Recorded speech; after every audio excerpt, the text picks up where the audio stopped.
Sino rito ang breadwinner?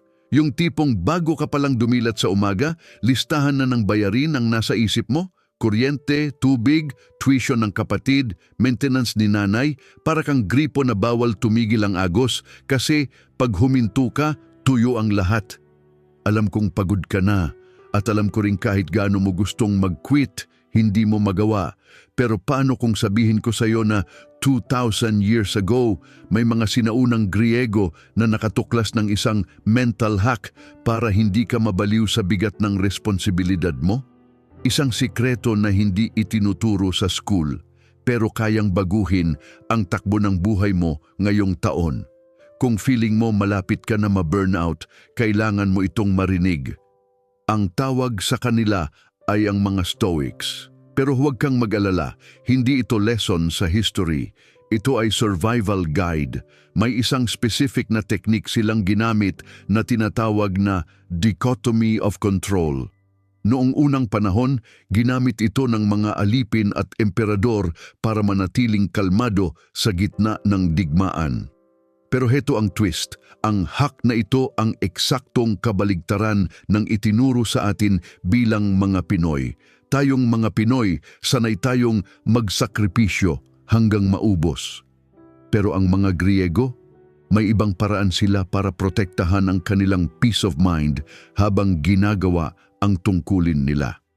At mamaya, ituturo ko sa iyo kung paano mo ito ia-apply sa susunod na hihingi sa iyo ng pera o sa susunod na sermon ng boss mo. Pag-usapan natin ang sakit, ang hirap maging Pinoy breadwinner, di ba? Ikaw ang shock absorber ng pamilya. Pag may nagkasakit, ikaw ang tatawagan. Pag may nasiraan ng bubong, sayo ang healing. Minsan, nahihiya ka pang bumili ng sapatos para sa sarili mo kasi iniisip mo, pang groceries na rin to ni na mama. Ang problema, iniisip natin na kontrolado natin ang lahat. Feeling natin, obligasyon nating pasayahin ang lahat ng tao sa paligid natin at pag hindi sila naging masaya o pag may nangyaring masama, isinisisi natin sa sarili natin. Bakit ba hindi ako sapat? Bakit ba kahit anong kayod ko, kulang pa rin? Ito ang pumapatay sa atin. Hindi yung trabaho, kundi yung guilt at yung bigat ng mundong pinapasan natin na hindi naman dapat sa atin lahat. Bago ko ibigay yung 3-step Greek hack, balikan natin si Epictetus. Siya ay isang Griegong pilosopo na ipinanganak na alipin.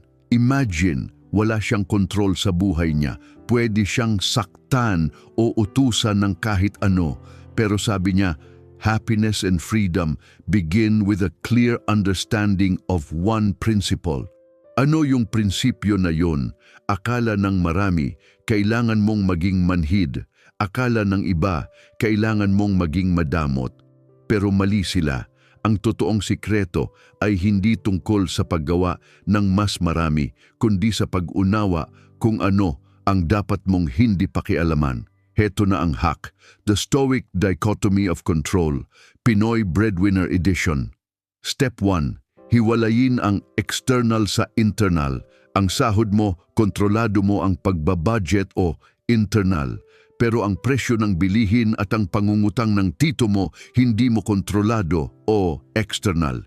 Bakit ka magpupuyat sa kakaisip sa presyo ng bigas kung wala ka namang magagawa ron? Focus sa budget, dedma sa inflation na di mo kontrolado. Step 2. Ang effort versus outcome. Bilang breadwinner, kontrolado mo ang pagpasok sa trabaho ng on time. Pero hindi mo kontrolado kung mapopromote ka o kung magpapasalamat ang pamilya mo sa'yo. Kapag ginawa mo ang best mo, tapos na ang laban mo. Kung hindi sila nagpasalamat, problema na nila yun, hindi sa'yo. Step 3. Amor fati, love your fate. Ito ang pinakamabigat. Sa halip na magreklamo na, bakit ba ako ang naging breadwinner? Yakapin mo ito.